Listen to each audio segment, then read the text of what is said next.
Pig X. Ideas in the swine industry worth sharing.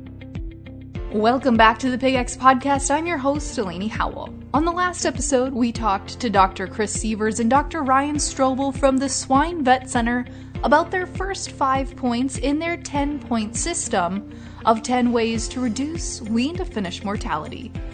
In the last episode, we talked about benchmarking, starting out on the right foot, having a flow plan, a vaccination plan, and a barn layout. So, if you haven't listened to episode 8, be sure to pause now, go back, and re-listen to those first 5 points. Otherwise, let's move on. This time we're going to be wrapping things up with the last 5 points. Let's kick it off with nutrition. Chris, kick us off. Yeah, so the next one on our list is feed, and I'll start this off with, I'm certainly not a nutritionist and don't claim to be one, but for me it's really starting off with finding a good nutritionist to work with, one that works closely with you, works closely with your veterinarian, and you guys can create a plan really focused on your pig. And what I mean by your pig is going back to understanding the flow and what you're receiving. You really need to feed to the age, the weight, the genetics, especially with more and more Durocs becoming popular today, whether it's an easier or hard starting pig, health challenges that pig will face, known gut pathogens, and really building your feed plan around that list. And by building your feed plan, I mean the number of rations that you would feed, how long you feed those rations, to get you to that transitioning into the finishing phase. And so certainly is not a one size fits all, and really important to work with your nutritionist and understanding your pig and getting that information to your nutritionist to develop the right plan. And, why is feed so important? It revolves around the stress of weaning, right? I mean, we take a pig that's been on mom for 20, 21 days, had 12 to 14 litter mates, gotten to drink milk for his life, and had either a mother to wake him up by grunting or a buddy saying, hey, teats open, dinner bells rang about every 50 minutes. And so there's a big social change there. Not only are we coming off of milk, but the social piece of go from 14 pigs in that litter, maybe up to 25, possibly up to 200-300 in some of these larger pen settings. The feed changes from a liquid milk diet to a corn soy based diet. We try to get some easier digestible proteins in there, but certainly still a large change. The stress of the truck ride to get there. A lot of these pigs get vaccinated around weaning as well. And I'm sure everyone who's had a tetanus vaccine or some of these other vaccines, you feel the soreness and feel a little achy for a day or two. The pigs are going through the same thing there. A new barn, environment, temperature. They're dealing with gates versus solid dividers. They're having to find that large stainless steel feeder rather than an underline on their mom, and trying to find that water, and also a temperature difference. The final one is water access and making sure that we help them quickly find that. And that's probably one of the key ones to find right away, of having fresh water, filling those cups, or having dripping into cups, extra bowls to help find water immediately after arrival. And so how can we help with that transition? And really, it comes down to initially creep feeding those pigs and doing that on the sow so that they do have a taste of what that feed is when they get to the wean to finish barn or nursery. And so just a very small cupful once a day, just to get them that taste and to know what they're going to go look for when they hit that weaning event. And then once they get to the barn, I think it's really important to do what I call 4 times per day chores. And I get it that we can really probably only be there twice a day. But during those 2 visits, the first thing you do is go through and stir the pigs up, throw some mat feed down, fill the water cups, then go through and treat the pigs. Finally, before you leave, quickly go through, refill gruel bowls, mat feeding and water cups, and then do that again for your second visit. So really, we're getting those pigs up twice for that once a day, one time visit, and then come back in the afternoon and repeat. And I think it's really important to get all those pigs up, make sure that we show them where food and water is, start with the mats, work them to the feeders, help get fresh water into those cups, clean those cups out a couple times a day, make sure we have a high quality palatable feed that they like to eat, has some milk or whey powder in it and some goodies in that initial diet to help with that transition. Use gruel and mat feeding to help show them that that's what they're supposed to be eating. And that really helps with the social aspect. I'll get into that in a second. Make sure we have enough and fresh water. A lot of times after power washing, Ryan pointed out them cups are dirty, and making sure that initial drink of water is fresh and we get those cleaned out. and then quickly IDing those hard starting Gant pigs that aren't filling their bellies up, aren't finding those mats and gruel feeders, and getting those to a care pen to where we can keep a closer eye on them. And so kind of transitioning into grueling and why grueling works so well and why Ryan and I are a big fan of that. A lot of times we'll use either the Rotechna Red Bull or more of a trough style feed bunk method that bolts down into the slat. And if we're using the Red Bull, usually use 1 per 25 pigs. If we're using the trough, usually it's about a trough per 100 head. And it's really, if you think about it like cereal and milk, no one likes eating their Wheaties dry, especially young kids when we transitioning them from milk onto, normal food like we would eat. And so starting that off with a third full of the pellet or feed, and then filling that up with water. Now, I will say if we have less pigs than that in there or on that initial fill of the gruel bowl, don't overdo that. We don't want it to be left there more than 2 hours, because if it is, it gets stale. And so making sure that we fill that bowl accordingly or trough accordingly to the number of heads so that feed doesn't get stale and old on those pigs and have the reverse effect. And so really starting the first day, 70% water, 30% feed, and then working backwards to 70% feed, 30% water to help them transition onto dry feed from there. And usually doing that around 5 days certainly can extend that 7 to 10 days on more challenged pigs. You certainly can also use a gruel-specific product like a proteolite or a tonicity to help with a flavoring aspect. I find that helpful if we have PD or purge challenge pigs and that really having a tough time getting started. Another thing we can do on top of their normal feed. And then mat feeding, really the goal there is just to get those pigs a taste or start back on feed. Very similar to like I talked with creep feeding. Really just want enough feed there to last for 20 to 30 minutes. It's about a handful of feed per mat. And doing that multiple times per visit, like I talked, we don't want to waste too much feed. These pigs will nose that around, so just a small amount more frequently. And it helps remind them that feed is always available versus, and really kind of replacing what mom was doing by barking and laying over. We're going along and sprinkling that on the mats for them to remind them that's available. And all this is really focused around promoting gut health, and having a consistent feed intake of a quality feed really helps that gut in terms of having good tight junctions. It fights against rotaviruses and E. coli and really helps that pig get off to a good start, because failure leads to what's commonly referred to as a leaky gut syndrome, where those tight junctions in between the proteins of the gut start breaking down, or the cells of the gut start breaking down, and strep, parasuis, and some of our other pathogens can get through there and cause more disease down the road. So that's where there's really been a focus on keeping good, consistent intake and promoting gut health of these pigs, because it'll have larger impacts down the road. And then just some other mistakes that Ryan and I have seen as we go through barns is, improper feed budget management. What I mean by that is we're filling a barn over 7 or 10 days.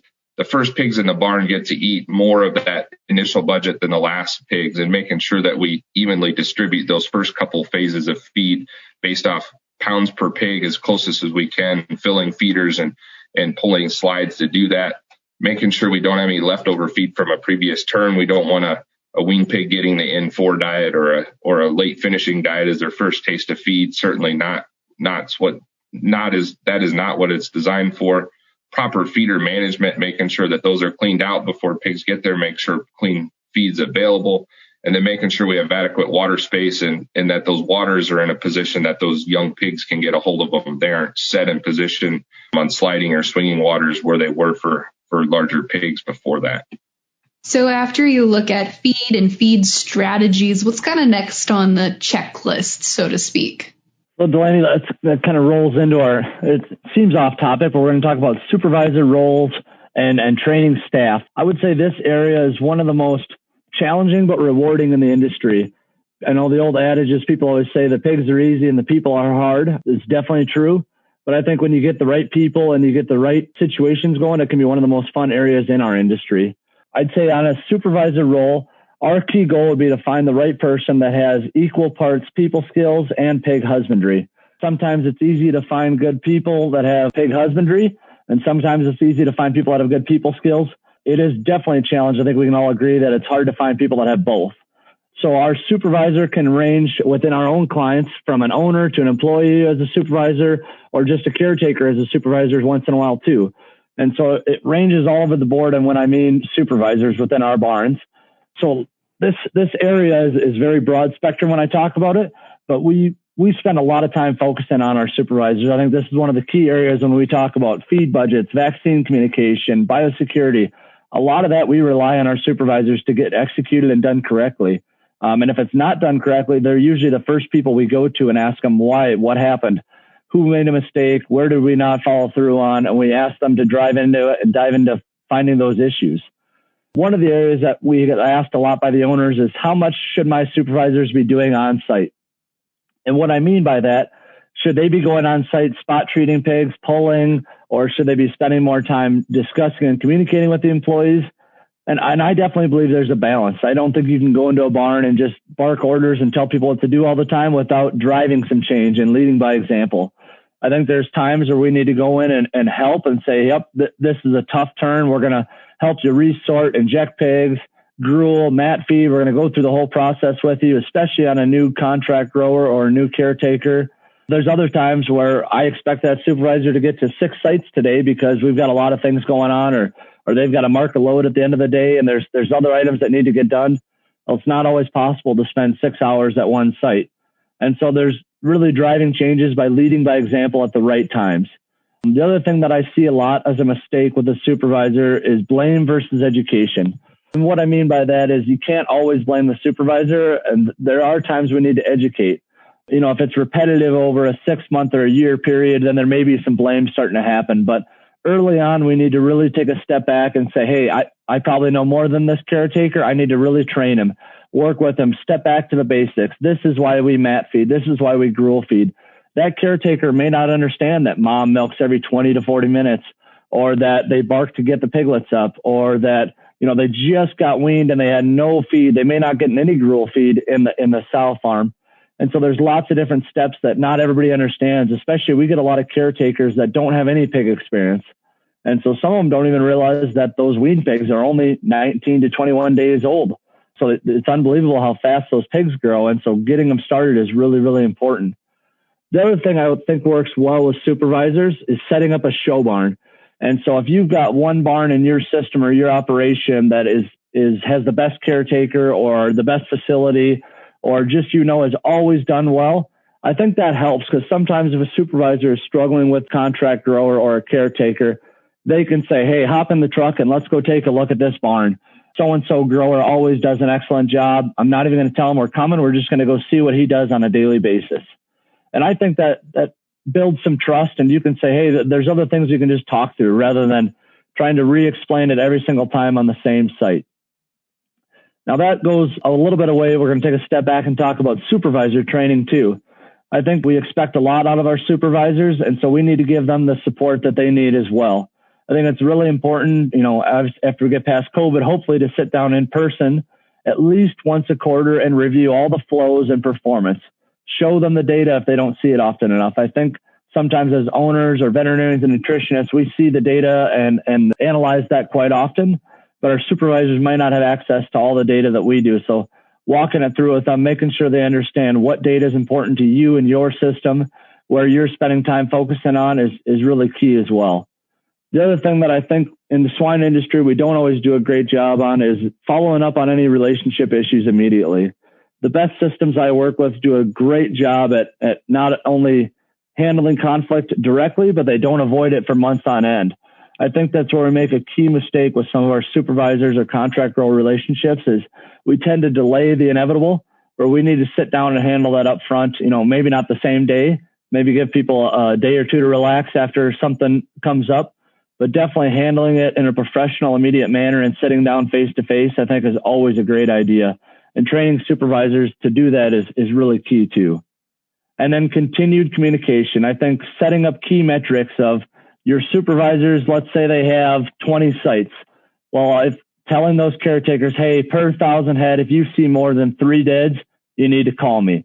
If the water intake drops by 50 gallons, you need to call me. You know, setting up those kind of measures where they have key points where they need to call is really a good idea, because otherwise we go one way or the other on the spectrum. Some caretakers will call you every time a pig sneezes, and some caretakers won't call until they don't think they can handle it anymore and you've had 60 deads. And so setting up metrics so everybody's on the same page, I think, can be a really good idea too. And going along with giving the supervisors the tools they need, I think each of the supervisors should have the direct contact information for the veterinarian and nutritionist so that they can get a hold of them whenever they have issues, not only on feed, but health or any other questions that they have. The other item that I think I see a lot of good systems or good farms set up with is having some sort of ventilation person come through once or twice a year to almost all your sites. Now, they may not make it to all your sites, but going through with a supervisor, retraining them on a few key items with a ventilation expert is really, really important and can add a lot of value to the system. The next item, Delaney, I'm going to go into, that kind of ties into our supervisor training, is grow finish biosecurity. We always talk with our supervisors on how important biosecurity is. We talk with caretakers on how important biosecurity is. And everybody knows that's a key term in the industry. But how achievable is grow finish biosecurity? Is it more of a myth or is it actually doable? And I would say it depends on the situation, but there's always things we can get better on. The following objectives are the main three that I always look at. You want to prevent the introduction of an infectious disease. You want to reduce the spread within your farm, and obviously prevent the spread of disease from infected farms to uninfected farms. Sounds simple enough, but not always easy to do. For instance, PRRS, depending on the conditions outside, has a very wide length of survival. And so at, let's just say, for example, 98 degrees Fahrenheit, PRRS should only last roughly 24 hours. And if we go to more of a moist, cold 30-degree day, it can last up to 11 days. And if we go into frozen, it can last up to years. And so obviously, that's why we see different seasons of disease challenges within the industry. And I think we all know that you go into fall, cooler weather, manure spreading, PRRS seems to flare up again. You go into nice, warm, summer, dry days, seems to go away. There's main factors in grow finish that I want to control. The number one thing that I think people need to talk through is people and people movement and how they enter sites. So setting up a pyramid within your own operation or within your daily chore takers of saying, hey, I've got you chore these 3 sites. This flow is healthy. Let's start there in the morning every time. These 2 flows are more challenged and that you got to go to these 2 barns next. Set up an order so they start clean to dirty every day or within the week, depending on how your supervisors and or caretakers need to get to their sites. Then obviously re-explaining to people the risk of what they have every day. If they stop at the gas station right before they go to a site, that's a risk. If they are in other people's pigs at night or helping vaccinate or load out of crews at night or in the morning, that's a risk as well. So showing them the importance of whether you have a shower on site or if they need to go home and shower and change, all things that we can talk about. But I'd say people is always the number one risk that we have. Other items in and out of farms, maintenance items is a big one we see that go farm to farm to farm. A lot of people nowadays are not doing as much maintenance directly themselves. A lot of people are hiring it out. So making sure your maintenance crew understands your farm, your health status, and your risk tolerance to other farms is really important. So we talked a little bit about entering sites. I think having a clean, dirty line is absolutely key. And so my best scenario is having a bench that you would then change over your shoes as you enter over. The next best scenario is having just a tape line that you take your dirty shoes outside and don't enter the site. And then showering in would be obviously the very best step, but if not, at least washing your hands, changing your boots, and changing coveralls can still be a big step into getting grow finish biosecurity. The other item that we miss a lot of times on grow finish biosecurity is, okay, we entered the site properly, we're in the barn. Well, now I've got feed bins that aren't running, a feed line that's not running. I need to check feed bins, or I've got deads to haul out. All big risk factors. We know those feed trucks go site to site to site, and we know we need to walk right in the same area as that feed truck driver. I would say one of the best things we see is either a change of boots or rinsing off your boots as you re-enter the site back in. Really key items as you check your feed bins. We're not expecting people to shower out just to check feed bins every single time, especially on bigger sites where we've got quite a few, or sites that we walk between barns. But I do think a quick boot rinse can help knock a lot of those items down really quickly.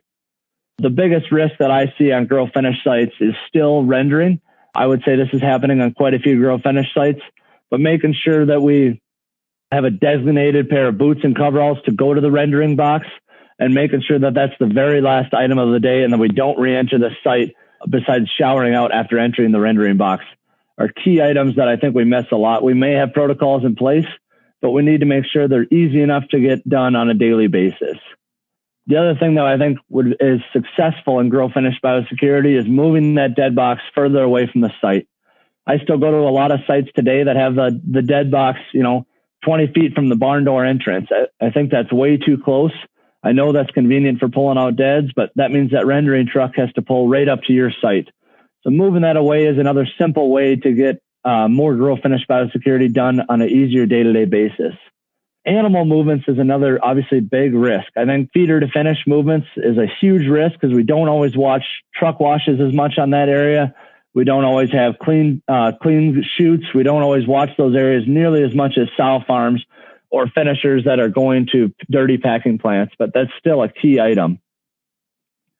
The other thing that I've seen be really successful on sites is making sure all your doors are locked at all times, not only for intruders that you don't want on your site, but even people in the pig industry, as they're going site to site. Let's say you got a new caretaker or a new supervisor.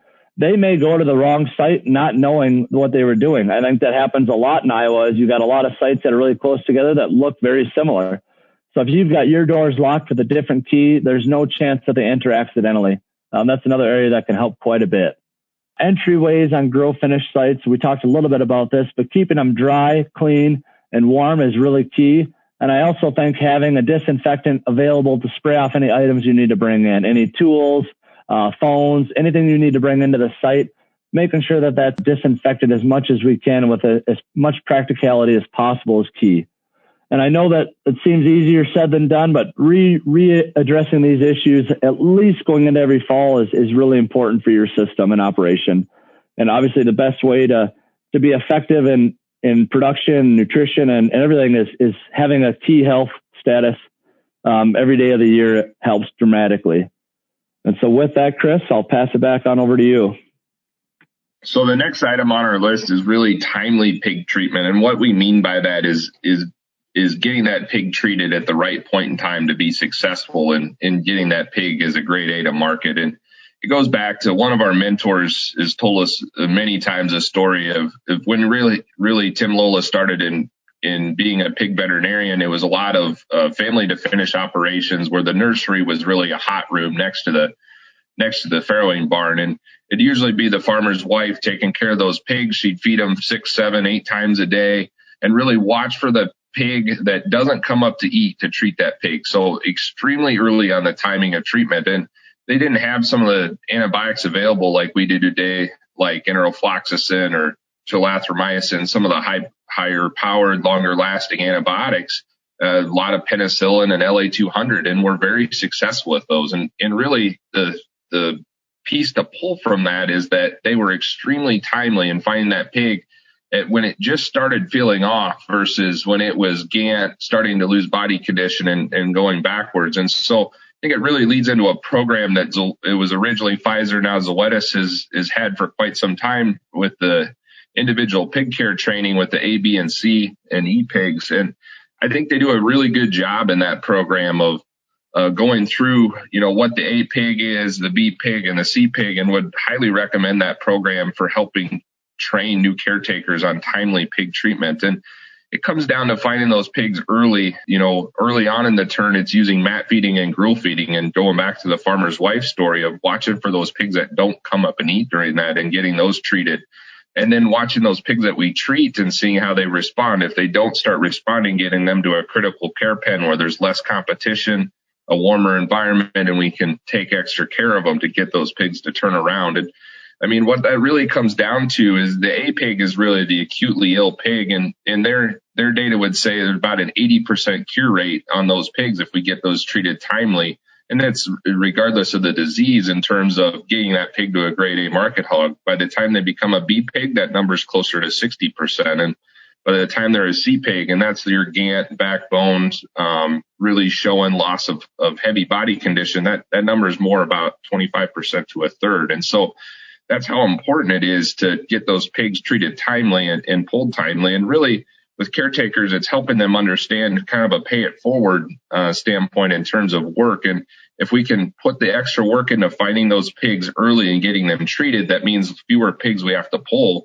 that are going backwards, and ultimately fewer pigs that we have to removed for the barn from a mortality standpoint. And so I think it's really important to work with both supervisors and growers on being very timely on getting those pigs treated and using a program like the individual pig care from Zoetis to help do that. And I think it really comes down to hand-in-hand training with veterinarians and supervisors with those caretakers of walking pens, identifying those pigs together, helping them understand what the challenges are for that flow of pigs and what to keep eyes open for, and then making sure that they continue that through the turn.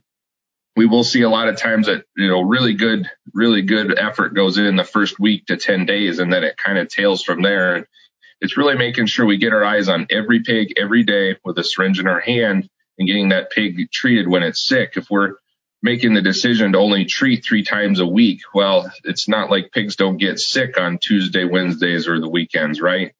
It's making sure that we get that pig treated as soon as we identify them as being ill, and walking every pen every day to make sure that we identify every pig that's ill. And ultimately, again, it goes to the pay it forward of that will lead to less mortalities and removals that you have to do within that barn. And the final piece on our list is ventilation. Ventilation is a very in-depth topic and certainly something that we could spend a whole talk on going through. So I'm going to do my best to highlight kind of the main points on ventilation, and certainly reach out to resources like ISU Extension and veterinarians, production staff to help with ventilation further. And really for me, it starts with focusing on the basics. And before I ever look at a controller in a barn or set points or any of that, I go straight to the pig. And really the pig is a great thermometer to tell you their comfort level and how comfortable they feel. Right? If those pigs are piling 2-3 deep, we need to make an adjustment of raising set point, raising the actual temperature of that barn, making sure they have a warm enough area to lay with zone heating, or potentially reducing minimum ventilation and drafting of those pigs. Or if they're laying out and getting dirty, you'll see this sometimes this time of the year, growers getting afraid of reducing the set point and letting that temperature get cool enough that the pigs, if they're warm, their natural tendency is to go wallow in their manure. And so you'll see that real dirty pens in some of these barns that are getting too warm. And then the other thing really to watch is making sure that the transitions from minimum up to stage 1, 2, 3 are spread out enough this time of year that we're not jumping quickly between stages. And some of the newer controllers like the Maximus and the Edge that can do printouts of what those stages are doing during the day are extremely helpful. Otherwise, the other way to do that is sit there and watch that barn go through those stages and be there at some different time points of the day for different temperatures to make sure, for example, like on a curtain-sided barn, the curtain's not coming down too soon and it's just sitting there yo-yoing between the last fan stage and the curtains, and really keeping a close eye on some of these transition periods of the year. But ultimately, it still comes down to pig comfort or stress and making sure that we're doing the best we can to keep those pigs comfortable. And, that goes into what does the pig feel? There's multiple pieces that affect what that pig feels, right? There's the actual temperature of the barn. That's what our temp probes measure. But then there's the real feel, or, the wind chill effect, right? That pig can feel radiant heat from a brooder or a larger tube heater. That pig can feel the breeze, the wind chill effect. It can have conductive cooling from the cement floor if we don't have mats on those wean pigs. And then there's also the evaporative cooling effect. If there's moisture in the barn, we use that in the summertime because pigs don't sweat to help cool those larger market hogs in the summertime. But if pigs are wet due to scour or humid environment within that barn not getting dried out, that can also cool those pigs quicker than we would anticipate. And so some of the best things we can do for ventilation, especially on young pigs, is using brooders or some form of zone heating, and then mats, especially in wean-to-finish barns. But certainly don't rule that out in nurseries, especially for care pens, to keep those younger challenged pigs warmer as they transition, but then quickly transitioning them to being in the normal environment as they feel comfortable for that. The other thing is you have challenged pigs. Don't be afraid to adjust set point based off of how pigs are feeling, or adjust the actual room temperature. Certainly Ryan and I both had barns we're not afraid to go 88, 89, 90 degrees on set point, meaning that it's not getting cooler than 87, 88 degrees in that barn if we don't have zone heating, to try and help those pigs feel comfortable as they're going through a fever and disease challenges. Because I'm sure as everyone else has felt, when you get the flu or a fever, you're doing some weird things. You'll lay under the blanket for a while, and then you'll go adjust the thermostat, and then you'll get the hot sweats and go the other way. And we want to be able to give the pigs the opportunity to have that blanket and pillow effect with our brooders and zone heating. If we don't have that, making sure that we get the rest of the room warm enough for them to feel comfortable. And really, the end goal of ventilation, especially when we're in the minimum ventilation stage, is to remove humidity, CO2, and ammonia, and replace that with oxygen and fresh air. And starting at that 1 to 1.5 CFM a pig this time of year, quickly moving up to 2, and then taking that up to 8 to 10 when they're a finishing hog over the length of their finishing period. And so humidity is a great tool to use as a final measurement if your minimum ventilation is correct. And trying to keep that number under 70% is critical. It really helps keep the barn dry. It helps keep bugs like strep and E. coli from growing more in the environment and being there. And it also helps keep that environment comfortable for those pigs. So humidity is a great measurement, and keeping that under 70% is really the goal. Other measurements within our group that we've started watching is carbon dioxide, ammonia, and then carbon monoxide as well. You can get different readers for some of these, carbon dioxide being the most common one, that will run into some scenarios where humidity is okay, but carbon dioxide is actually too high. And carbon dioxide can make pigs sleepy, especially on that first phase of when they come into the barn, when they're small and already want to be in that state, something that we definitely want to watch closely. And so, how do we achieve it? Obviously, it's with the majority of our barns just creating negative pressure to draw air top down, making sure that we're drawing that air top down and not through leaks like under the doorways or around curtains. Making sure, like Ryan said, that the soffits are open, that we can get the air to those inlets, and then making sure that the fans are running properly to create that negative static pressure that we're after. Certainly can close some of the inlets this time of year to pull the same amount of air through fewer openings to help get that speed. Really like to achieve 600 feet per minute airspeed, 800 normally, but at least getting 600 on these early startups with less air moving. And really, it's the goal of that is to make sure that we're getting good air mixing, and so that we get that air exchange like we talked about with getting those gases removed and oxygen replaced in there. And so I'm not going to run through all the specifics on what fans do what, but just some common pitfalls that we would see or come across, after a barn is power washed or before it gets set up. Make sure those temp probes get back hung where they're supposed to be for a nursery or wean to finish on the nursery phase. Want those around 35 inches of height in the pig's laying area, not where an inlet or heater would be blowing on those. And the finishing end would be 51 inches over their sleeping area. And so making sure that we get those probes set properly to get the right information fed back to the controller. The ventilation controller is only as smart as the information we give it. Also making sure we don't have any faulty temp probes reading outside the realm of what some of the others in the room are. It's really good to hang a recordable thermostat. They're $18, $20 at Walmart that you can hang in the middle of the room just to watch your highs and lows outside the controller to make sure something isn't off, and a very easy way to check those high lows, and also gives you humidity as well. Other things we've seen, like Ryan said, is blocked soffits or too many soffits closed to not allow air into the barn for staging of ventilations, unintentional air inlets, holes in curtains, ropes broken on curtains and saggy curtains, spaces around doors or other things like that, hanging open inlets due to cords, making sure also that we're getting those inlets manually zeroed properly so they're all set the same this time of year when ice can build up and stretch those ropes out.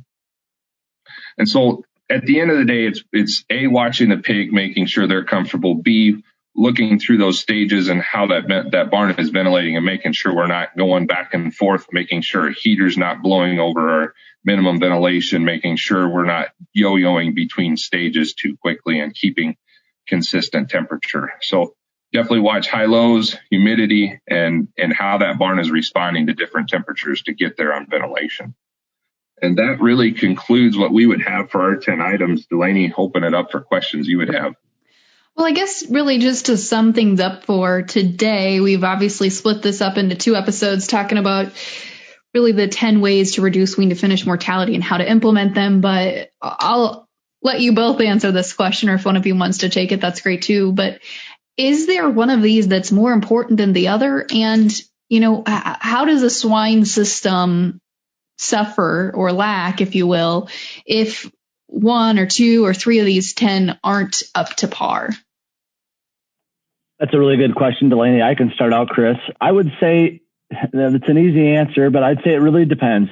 Everybody has their own strengths and weaknesses. Every different client that I have, even though I'm the same veterinarian and I work with a couple different nutritionists on it, each client has their own strengths. Some are really, really good at starting out on the right foot. They put a lot of focus on starting and grueling pigs. They put a lot of focus on cleaning that barn, but they may not follow through with the right feed budgets. They may have issues with feed delivery. Or another client I work with is really, really good in supervisor training. I mean, they spend a lot of time, at least one day a week, reviewing goals with supervisors, going over performance, but they may not be the best on grow finish biosecurity. And so I think that there's enough broad topics here that I would say there's not one key item. I think you got to tailor it to your client, and it's probably hard to self-reflect all the time. You may want to ask people you work with, hey, out of these 10 items, where do you think I've got the most opportunity? Maybe ask your veterinarian or ask your nutritionist. The outside looking in is always easier than trying to evaluate yourself, I would say. And to build on what Ryan said, I think at times you can get away with maybe not being perfect on 1 or 2, but as they build upon themselves, it quickly multiplies in terms of it's compounding. It's not 1 + 1 missed equals 2. It can be a 1 + 1 = 4. And if we have health challenge pigs, these items become even that much more important. Seeing very large differences in mortality group to group with the same flow of pigs. And really it comes down to the barn and caretaking of those pigs with the vaccination strategies and that being the same. It comes down to execution in the barn that can make there's very large differences between groups. And like Ryan said, you help and use consultants or outside sets of eyes, whether it's a veterinarian, nutritionist, some genetic companies as well will come in and help look at things and just give you an honest answer of where they feel you sit and where you can work on those to improve and be better at producing those pigs and being more profitable at it. As we come to a close, I hope you have a pen and paper ready. To reiterate, we discussed benchmarking, starting out on the right foot, having a flow plan and a vaccination plan, and a barn layout, supervision and training, timely individual pig care, grow finish biosecurity, and ventilation.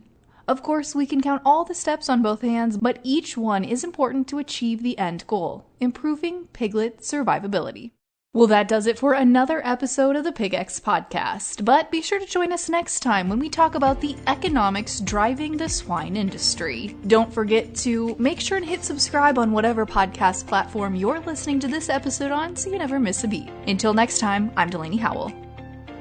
PigX is a national podcast hosted by the Pig Livability Project partners at Iowa State University, Kansas State University, and Purdue, and supported by the Iowa Pork Industry Center.